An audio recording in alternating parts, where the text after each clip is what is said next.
Новинка у асортименті модна казка. У нас є не тільки жіночий верхній одяг, у нас є ще верхній одяг чоловічий. Але чоловічий одяг у нас представлений лише у одному бренді. І цей бренд, наш улюблений бренд Marshall Wolf. Куртка. Це зимова куртка. Показую середина. Тут дуже зайво щось говорити, я просто хочу вам показати. Я думаю, що ви самі все зрозумієте про якість цього бренду. Цей бренд має масу шанувальників, тому дуже розказувати тут не потрібно. Я просто так акцентую. Раз. Всі гудзички, все брендоване.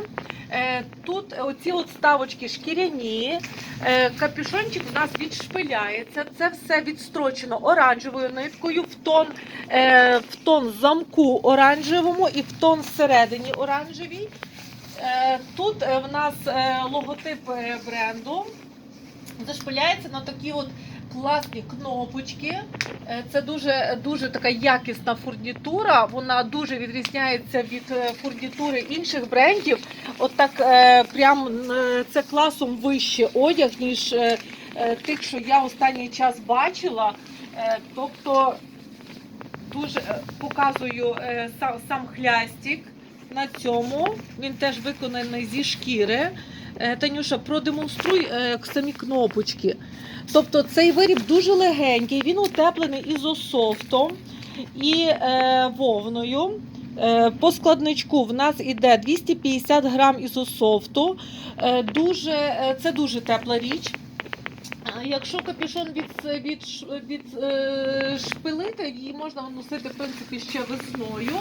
Але на загал це є тепла річ, гарна простьожка. У вигляді емблеми бренду Marshall Wolf, не продувна і не промокна тканинка зверху. Тобто, якщо випаде дощ, вам нічого не намокне. Ось така от річ. По розмірах придбати ці речі можна у нас на сайті. Посиланнячко я всюди обов'язково залишаю. І у нас на сайті є розділ чоловічий одяг. В чоловічих куртках ви можете у нас замовити ось таку річ.